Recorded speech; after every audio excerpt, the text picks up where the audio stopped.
첫 번째, 밀도차를 이용해서 혼합물을 어떻게 분리해요? 라고 하는 거. 자, 시험지 다 풀어서 보여주세요. 자, 조금 이따 마무리해줘. 자, 두 번째. 혼합물을 밀도차를 이용해서만 분류할 수 있어? 아니야. 물질의 특성을 이용해서 다 분류할 수 있거든. 자, 만약에 밀도가 거의 비슷해. 0.5인데 하나는 0.6이야. 이런 식으로 밀도가 너무 비슷하면 밀도차를 이용해서 분류하는 게 쉽지가 않아. 그럴 때 쓸 수 있는 두 번째 방법이 우리 끓는 점차를 이용해서 혼합물을 분류하는 방법도 있어. 자, 끓는 점은 뭐가 뭘로 바뀌는 게 끓는 점이야? 액체가 기체로. 됐어. 또는 기체가 액체로 바뀌는 온도도 끓는 점인데 우리는 교과서가 개편되면서 액체가 기체로 바뀌는 현상을 이용해서 끓는 점을 차를 이용해서 분류하는 것만 책에 남아 있어요. 그러니까 액체 상태를 끓이면 기체가 되는데 그때 물질마다 끓는 점이 다 달라. 이거 가지고 분류하면 돼. 라는 얘기인데 예를 들어서요. 뭐가 있냐면 대표적으로 우리가 소주 이렇게 얘기하죠. 소주는 뭐하고 뭐가 섞여 있게? 뭐라고? 에탄올. 됐습니까? 자, 에탄올과 물이 섞여 있는 걸 우리가 흔히 소주라고 하는데 원래 이름은 에탄올 수용액 이래요. 자, 이렇게 에탄올과 물이 섞여 있는데 우리 알죠? 에탄올은 몇 도에서 끓으려고 그러니? 78. 그쵸. 에탄올은 78도에서 끓으려고 그러네요. 물은요? 100도입니다. 끓는 점 차이가 무려 20도 가까이 차이가 나잖아요. 그러니까 얘네들은 끓는 점 차이가 커. 그래서 끓는 점 차로 혼합물을 분류할 수 있는데 에탄올과 물은 섞으면 섞여 안 섞여? 섞여요. 그래서 소주는 그냥 한 층이지 그게 두 개로 나눠져 있진 않아요. 그렇죠? 섞였단 말이야. 이렇게 섞이는 액체들은 밀도차가 없어요. 그래서 얘네들은 섞여 있으니까 밀도차로 분류할 수 없어서 어떻게 하냐면 둥근 바닥 플라스크가 이렇게 있어. 둥근 바닥 플라스크에 에탄올 수용액이라는 걸 이렇게 넣어. 에탄올에다가 물이 섞여 있죠. 자, 내가 가열을 할 때 맨 처음에 끓는 점이 낮은 애가 먼저 끓으려고 그러니 높은 애가 먼저 끓으려고 그러니? 낮은 애가요.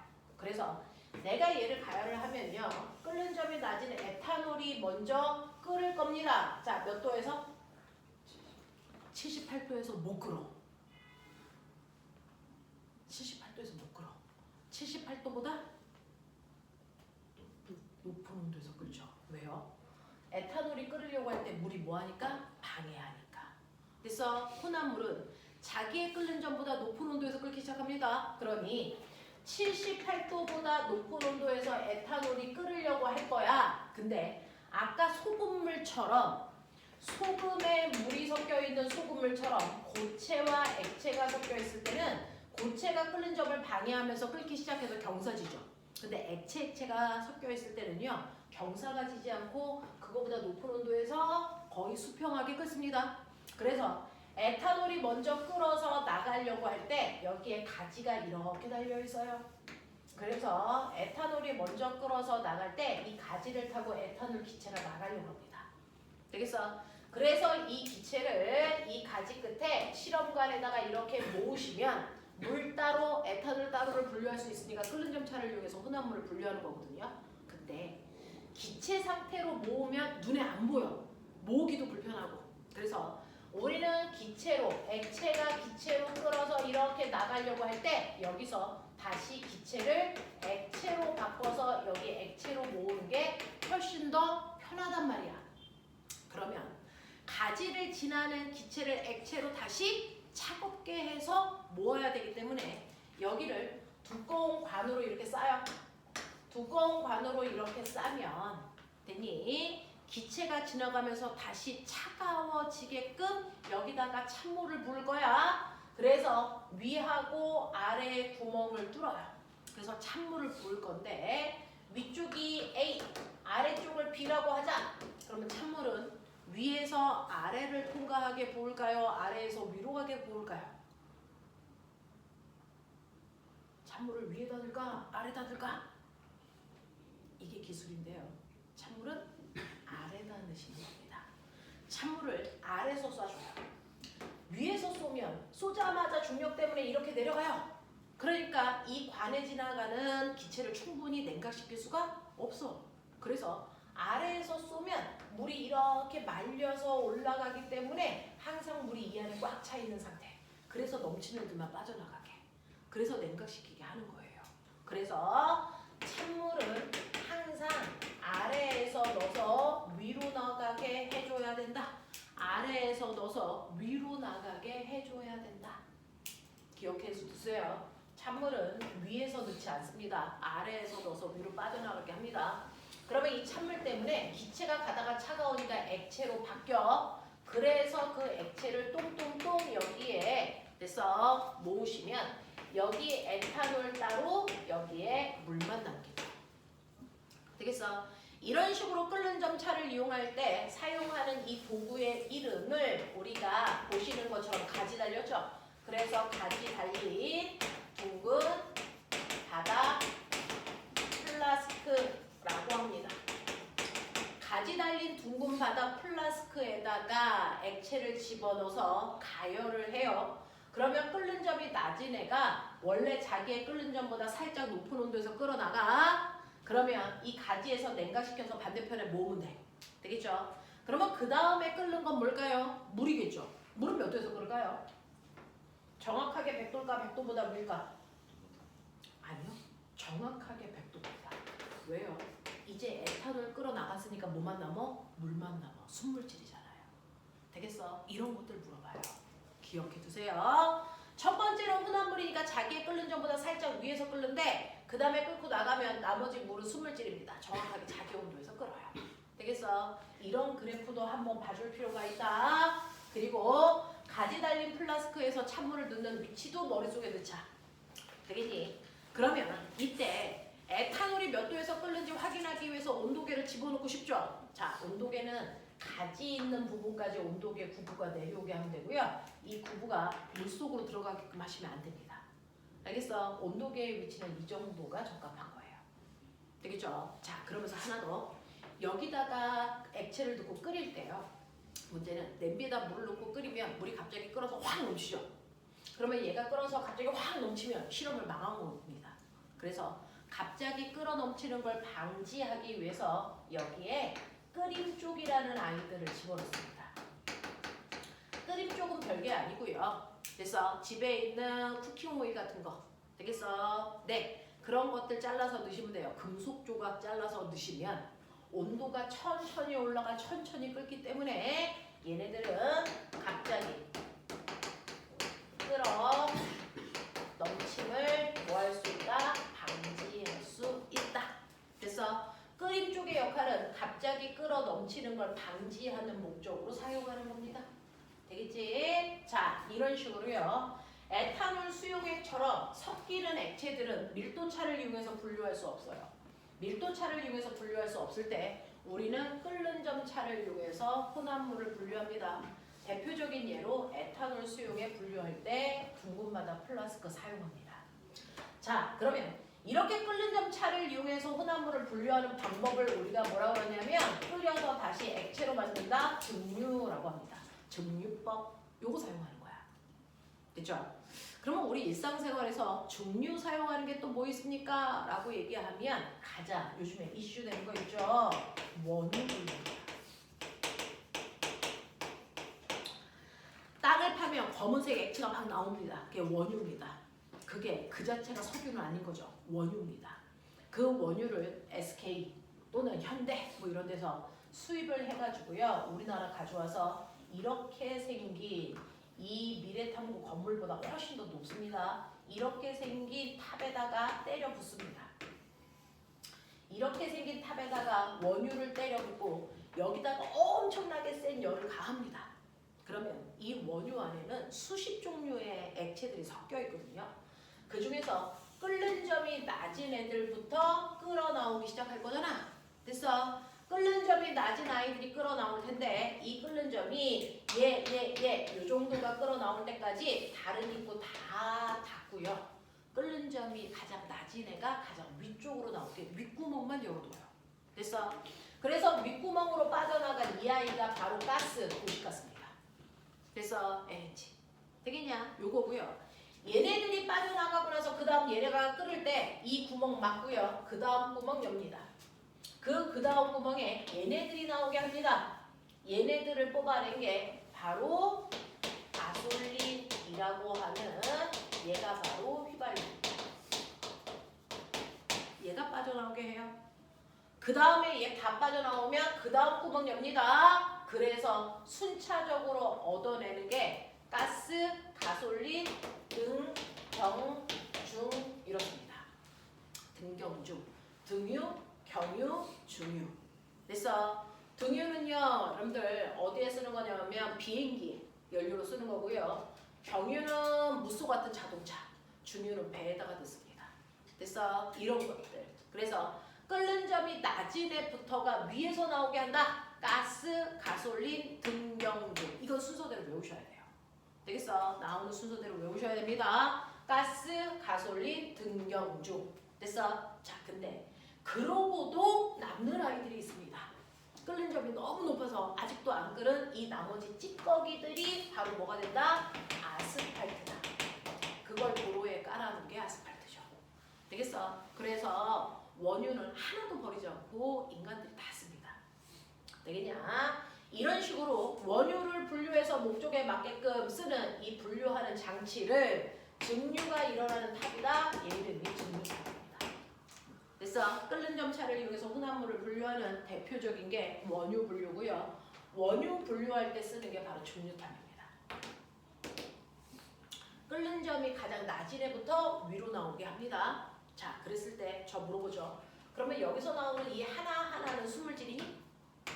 순물질이니? 아닙니다. 얘네들은 끓는 점이 비슷한 몇몇 개의 액체들이 같이 나오게 하는 거거든요. 그래서 얘네들도 각각이 또 다른 혼합물들이야. 알겠습니까? 또 다른 혼합물들입니다. 여기서 나오는 게 순물질은 아닙니다. 됐죠? 이런 식으로 끓는 점이 비슷한 액체들로 또 분류해내는 장치를 우리가 증류탑이라고 한다. 알겠죠? 이런 것들입니다. 그래서 끓는 점차를 이용해서 혼합물을 분류할 때요. 대표적으로 에탄올 수용액을 분류하는 둥근 바다, 가지 달린 둥근 바다 플라스크도 있고요. 원유 분류하는 증류탑도 있다.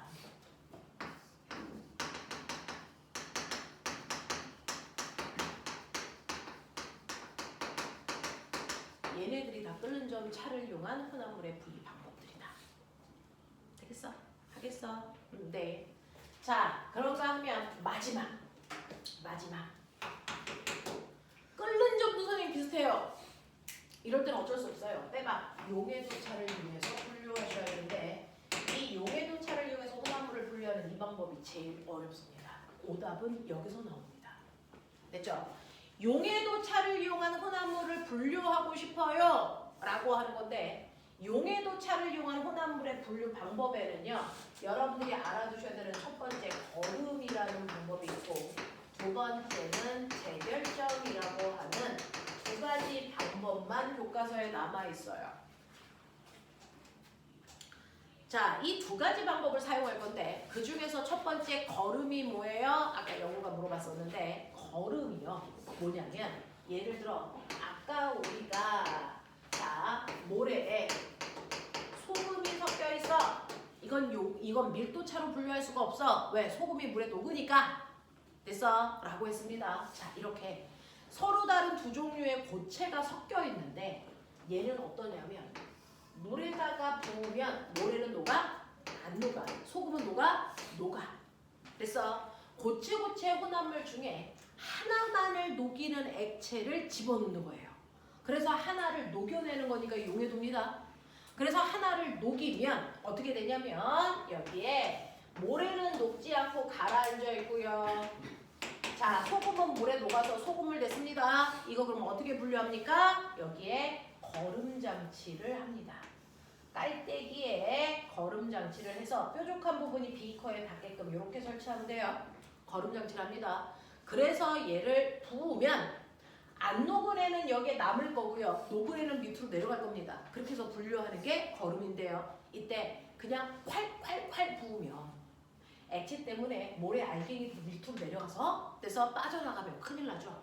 그래서 부을 때도 그냥 붓는 게 아니고요. 유리막대를 이렇게 대고요.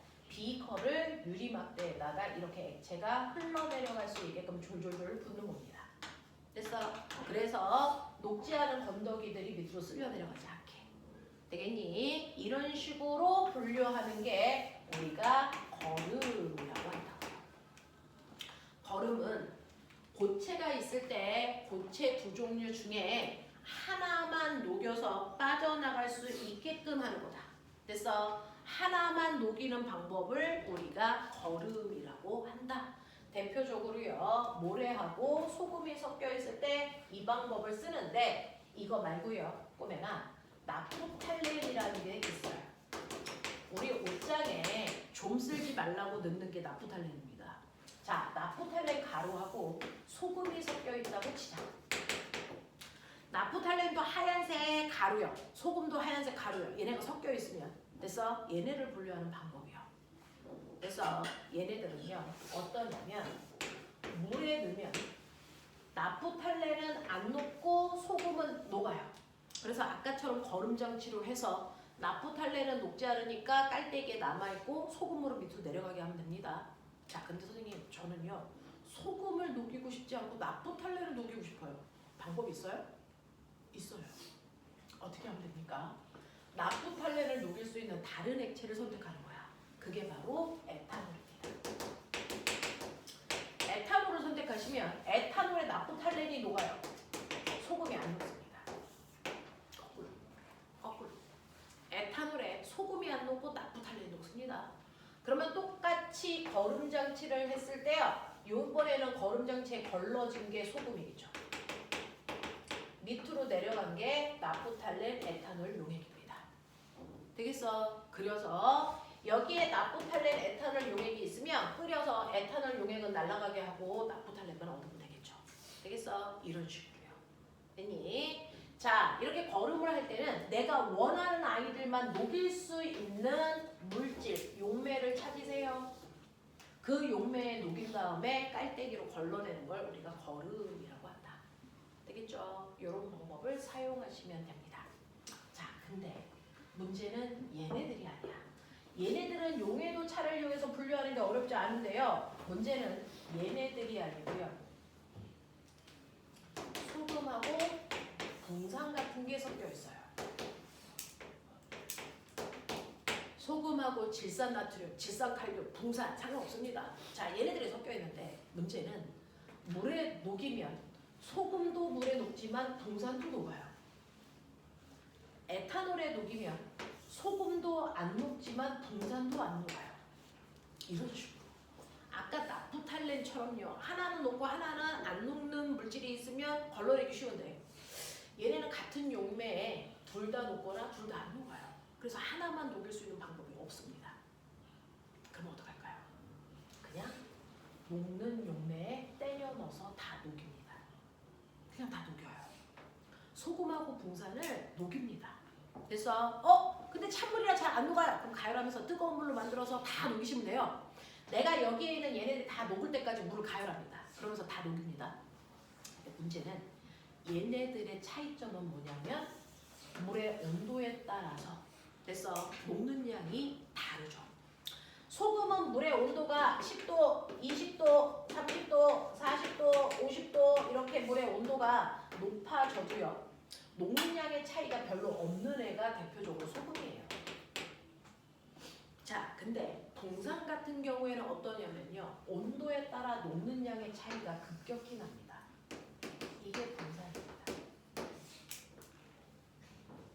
이렇게 온도에 따라 녹는 됐어. 용해도의 차이가 큰 애들이 녹아 있으면 그래서 얘네들이 완벽하게 다 녹을 때까지 물을 가열하면서 다 녹여라. 그랬다가 온도를 급격하게 낮춥니다. 온도를 급격하게 낮추면 뭐가 생깁니까? 알갱이가 석출되죠. 자, 그럼 나 물어볼게요. 용해도 차이가 온도에 따라 큰 애와 작은 애가 있습니다. 온도를 급격하게 낮췄을 때 알갱이가 석출되는 게 A일까요? B일까요? A입니다. 항상입니다. 항상 온도에 따라 용해도 차이가 큰 애가 먼저 석출돼 나옵니다. 그러니 여러분들은 뜨겁게 가열했다가 온도를 급격히 낮추는데 언제까지요? 이 중에 용해도 차이가 급격한 얘만 나오는 온도까지만 낮추는 겁니다. 그래서 그 온도까지만. 예를 들어 80도로 가열했다가 20도로 낮췄어요. 그럼 누구만 석출됩니까? A만 석출됩니다. 되겠어? 그래서 이 과정을 몇 번 반복하면서 됐지? 용해도 차이가 큰 애만 걸러내는 방법을 우리는 뭐라 그런다? 재결정이라고 한다. 알겠습니까? 온도를 높였다가 온도를 급격히 낮추면서 온도에 따른 용해도 차이가 큰 애만 석출돼서 나오게끔 해서 분류하는 방법을 우리가 재결정법이라고 한다고요. 되겠어? 자, 근데 이게 왜 어려워요? 이 석출량을 계산하라는 게 어려워. 그래서 그 연습을 할 겁니다. 그 연습을 할 겁니다. 자, 그래서 여러분들이 먼저 머릿속에 집어넣으셔야 되는 거 있어요. 자, 둘 다 물에 녹을 때는 둘 다 녹여라. 근데 온도에 따른 용해도 차이가 크다. 그 중에서 석출되는 건 뭐다? 항상 경사가 급한 애만 석출된다. 그래서 온도에 따라 얘가 몇 그램 석출되는지만 계산하면 된다. 얘는 신경 쓰지 말아라. 알겠습니까? 이 얘기입니다. 자, 그러면 이런 식으로요. 여러분들이 첫 번째 어떤 물질들이 섞여 있을 때 그 혼합물을 분류하는 방법 됐어? 그게 증류야, 재결정이야, 거름이야 됐어? 이런 것들 물어봅니다. 그 방법들도 기억하셔야 되고 그 방법이 물질의 특성 중에 무슨 차이를 이용한 거야? 이거 알고 계셔야 돼요. 되겠어요? 네. 근데 요즘에 유행하는 문제가 뭔지 아세요? 요즘에 유행하는 문제는요. 하나의 물질의 특성을 이용해서 물질을 분류하는 건 여러분들이 다 하실 수 있어야 됩니다. 자, 근데 57페이지에 오세요. 57페이지에 오시면 57페이지에서 19번 보이세요? 얘처럼요. 물질이 두 개만 섞여 있는 게 아니고 여기에는 세 개를 섞었습니다. 작년에는 5개를 섞어서 혼합물을 분류하는 과정을 순서대로 설명하라. 이게 세종가고 한송가고 입시 문제였어요. 그거 맞춘 애들이 세종가고 지금 입학해서 다니는 겁니다. 그래서 자, 이런 식으로요. 실제로 세종가고나 한송가고 과거 입시에서 가장 많이 나오는 화학 파트가 혼합물 분류입니다. 입시 문제에 가장 많이 나오는 게 혼합물 분류입니다. 화학은. 되겠어? 자, 이 부분에서 작년에도 여지없이 문제가 나왔고 그 문제 유형이 19번과 같은 유형입니다. 되겠니? 자, 그럼 19번을 잠깐 풀어보실래요? 제가 설명할게요.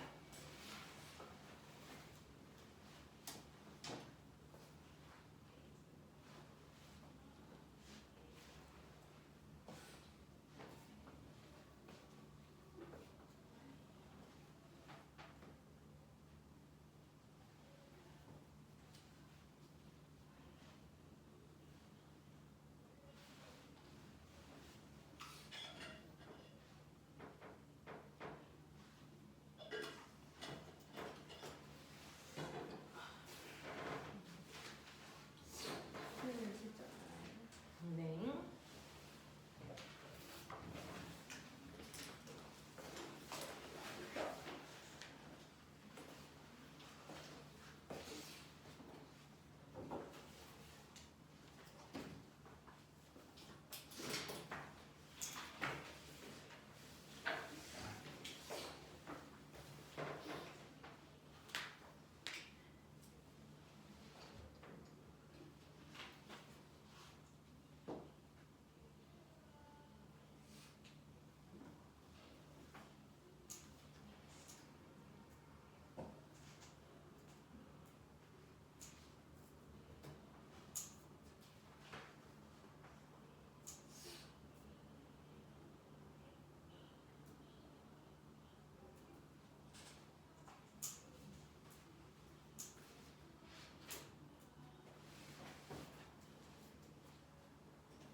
해볼게요. 이런 문제 나오시면요. 반드시 나올 건데 여기에 섞여 있는 게 물, 식용유, 염화나트륨. 염화나트륨이 우리가 쓰는 단어로 뭐예요? 소금입니다. 되겠어? 자, 그러니 여기에는 물하고요. 그 다음에 식용유하고요. 그 다음에 소금이 섞여 있어요. 자, 섞인 상태의 모양을 상상. 어떻게 되니? 이거 다 섞였을 때 모양을 상상해 보시면 어떻게 됩니까? 식용유가 있어요. 식용유가 떠 있고요. 그 다음 네, 소금물이 밑에 소금이 물에 녹아서 소금물이 되고요. 여기가 식용유가 되겠죠. 그러면 이걸 분류하는 첫 번째 방법은 어떻게 하면 돼요? 얘를 걸러내면 되죠. 무슨 차를 이용하는 거예요? 밀도차입니다. 되겠어요? 자, 그래서 여러분들 보시면 밀도차를 이용해서 액체 혼합물을 분류할 때 쓰는 게 바로 뭐라고요? 분별 깔때기라고요. 그 분별 깔때기를 이용해서 밀도차로 걸러내는 겁니다. 그죠? 자, 그랬을 때요. 여기에 A라는 물질하고 혼합물이 나온대요. A라는 물질은 식용유. 그리고 혼합물이 소금물이죠. 됐어? 자, 그리고 나서 소금물을 분류할 겁니다. 이 소금물만 남아있을 때 소금물을 분류하는 방법은 물을 끓여서 증류시키면 되죠. 그럼 소금만 남겠죠. 자, 그러면 끓여서 증류시키는 거니까 얘는 무슨 차를 이용하는 거야? 끓는 점차를 이용하는 겁니다. 됐죠? 자, 그래서 끓는 점차를 이용해서 끓어 나오는 물질이 B, 이게 물이고요. 남아있는 물질 C가 소금이야. 이렇게 가는 거죠. 되겠어? 이런 식으로요. 여러분들 학교에서도 요번에 중간고사 시험 범위 거의 대부분이 다 들어가잖아요. 자, 이 부분에서 전체를 다 섞어놓고 순차적으로 분류하는 이 문제가 가장 상위권 문제다. 알겠습니까? 요거 해결할 수 있게끔 하세요. 자, 그리고 하나씩 개별적인 특성을 이용해서 혼합물을 분류할 때요. 끓는 점 차와 용해도 차를 이용해서 어떻게 분류하는지 우리 연습해보죠. 자, 여러분들이 가지고 있는 것 중에서요. 자, 6번부터요. 6번부터 넘기셔서 어디까지 하시면 되냐면 6번부터요. 네, 12번까지. 6번부터 12번까지가 끓는 점차를 이용한 혼합물의 분류네요. 해보세요.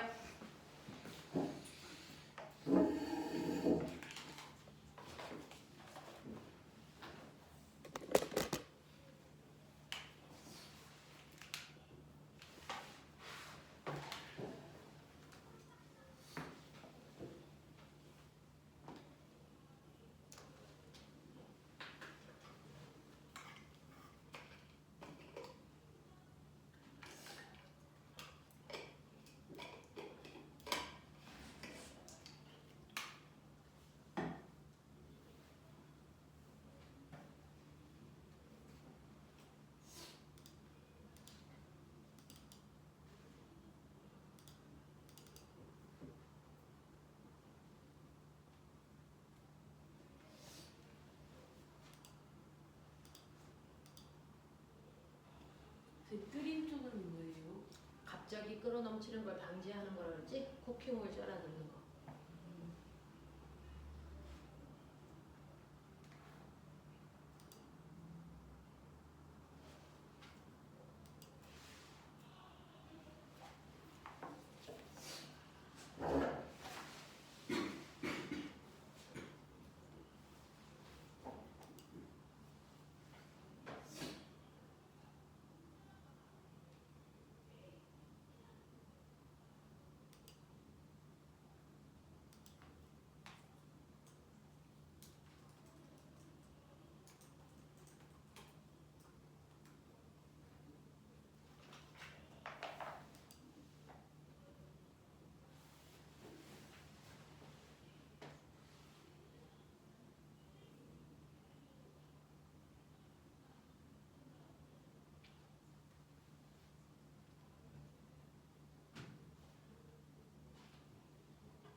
아쉬운데 그런데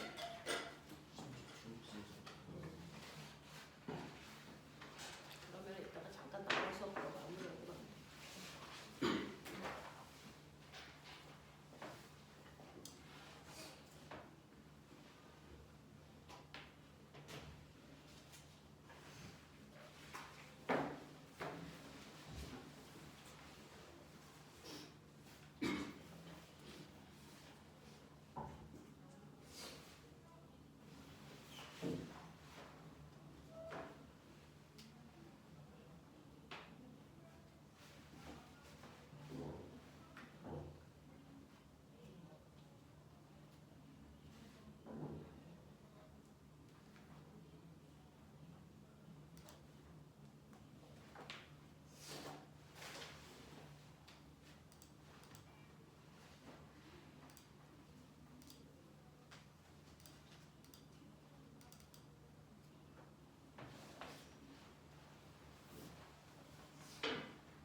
네.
11일부터 3주간 내신 기간으로 본 수업이 휴강이에요.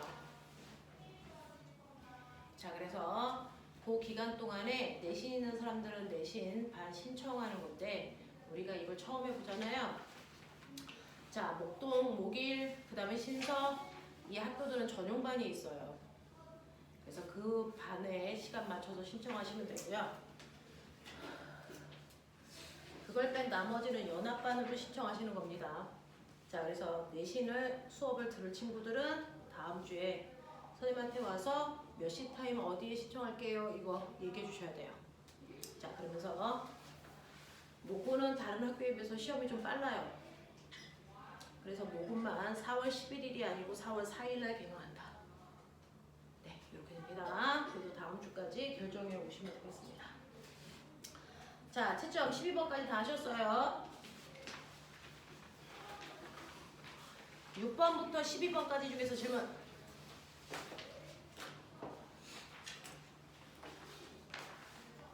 괜찮아? 네. 자, 이제 마지막이 문제입니다. 13번부터 18번까지가 문제인데, 그래서 문제 먼저 풀고 선생님이 설명할게요. 13번부터 18번까지.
자, 시간 모자란 사람.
보겠습니다.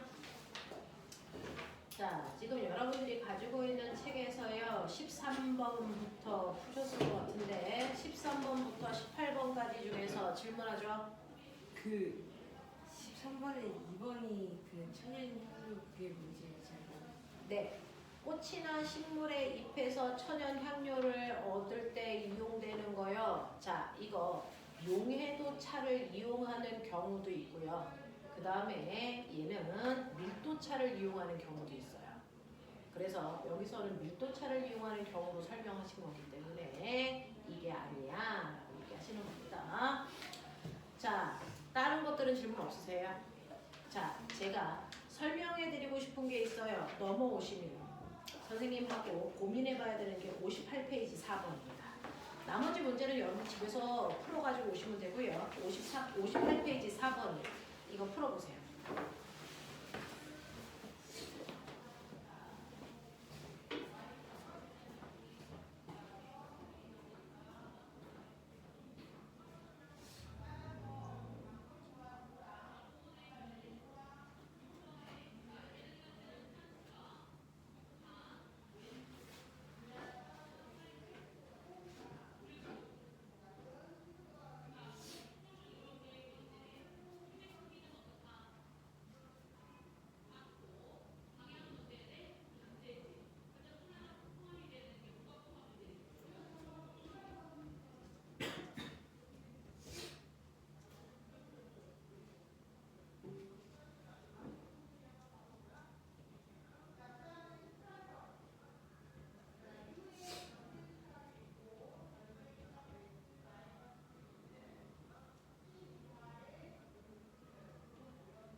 얼마 나왔어? 질산칼륨 34g. 네, 질산칼륨 34g인데요. 이거 이제 푸는 방법 좀 볼게요. 우리가 앞에서요, 그래프가 나오면 항상 그래프에서는 용해도 차이가 별로 없는 아이와 용해도 차이가 급격히 나는 애 중에 무조건 얘가 속출돼 이렇게 배웠잖아요. 근데 문제는 이제 그래프가 아니고 표로 나오면 어떻게 해? 그게 눈에 안 보이잖아요 라고 얘기하는데 거기 잘 보시면 요령 20도의 물과 80도의 물에 대해서 나오고 있어요. 그중 하나는 질산칼륨이고 하나는 질산나트륨이에요. 질산칼륨, 질산나트륨 얘네들이죠. 그랬을 때 그래프가 없기 때문에 얘 보는 방법이요. 질산칼륨은 20도에서 32, 그 다음에 80도는 뭐야? 80도는 안 나왔네요. 그 다음에 얘는 얼마입니까? 얘는 87. 대신에 60도는 나왔네요. 우리는 60도를 볼게요. 109하고 얼마 나오면 124하고 이렇게 나왔단 말이야. 자, 그러면 이 중에서 석출되는 아이는 그래프의 경사가 급한 아이인데 그래프가 없어. 그럴 때는 두 온도의 차이 보시면 돼요. 그래서 이거 차이 보시면 대략 얼마 납니까? 얘는 77 정도 차이 나죠? 얘는 차이 보시면 대략 얼마 납니까? 얘는 30 얼마쯤 나니? 33 정도 차이 나나요? 됐어? 네, 요 정도 차이 나죠. 되겠어? 그럼 격차가 더 큰 애가 누구예요? 얘예요. 되겠어? 그래서 석출은 얘가 될 거야 라고 하는 걸 미루어 짐작하고 그렇다면 우리는 얘는 볼 필요 없다. 얘를 이용해서만 계산하면 된다. 이렇게 타겟을 설정합니다. 자, 그래놓고 문제 볼게요. 자, 80도에 물 50g에 이제 나옵니다. 80도에 물 50g이 있어. 물 50g에 우리는 질산칼륨만 보니까 나트륨을 안 볼 거예요. 질산칼륨이요. 얼마 녹아 있냐면 50g 녹아 있어. 자, 그랬다가 얘네들을 모두 다 온도를 낮춰 20도로 만들 거야. 그 20도에서 거름종이 위에 석출되는 아이가 누군지 찾아내. 이런 얘기잖아요. 자, 그러면 우리는 여기에 있는 얘는 용해도입니다. 용해도. 용해도는요. 반드시 물 몇 그램에? 100g의 녹인 양이에요. 근데 여기에는 물 몇 그램밖에 없어요? 50g밖에 없으니까 이 표 그대로 볼 수가 없다. 물량으로 보정해야 된다. 되겠어? 이 용해도 그래프는 물 100일 때, 물 100g일 때 녹는 양이었기 때문에 이걸 보정합니다. 물 50g. 됐어? 그럼 물 100g일 때보다 물 50g일 때 녹는 양이 절반밖에 안 돼. 되겠어? 그러면 20도로 냉각시켰으니까 20도의 질산칼륨만 보정하시면 돼요. 100g일 때 32g 녹으니까 50g일 때 녹는 양은 얼마? 16g밖에 못 녹는구나 라고 해서 첫 번째 가장 중요한 건 물량 확인해라. 이게 핵심 포인트입니다. 물량 확인해서 물량에 맞게 보정해라. 되겠어? 자, 그러면 20도에서는 16g밖에 안 녹으니까 50g에서 20도에서 녹는 16g을 뺀 만큼이 석출량이야 이랬거든요. 그래서 석출되는 양이 질산칼륨 34g이 석출돼요. 이렇게 가는 겁니다. 이해되겠어? 하겠어? 네, 이런 겁니다. 자, 문제 연습을 몇 개 더 할 거예요. 근데 우리 하이탑에는 문제가 핵심적인 거 하나하나밖에 유형이 없어서 여러분들이 많은 걸 연습하기가 쉽지가 않아서 선생님이 요거 드릴게요. 이거 O2에 있는 내용입니다.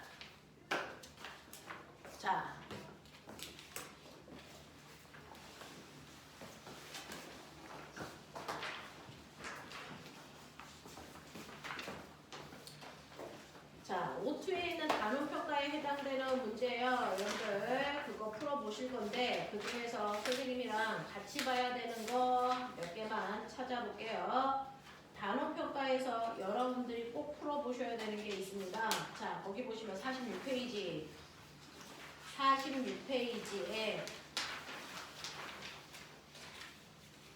자, 보이시죠? 자, 46페이지에 14번, 18번 동그라미 됐죠? 자, 그 다음에 47페이지요. 보이죠? 24번. 요거 3개 먼저 할게요. 시작.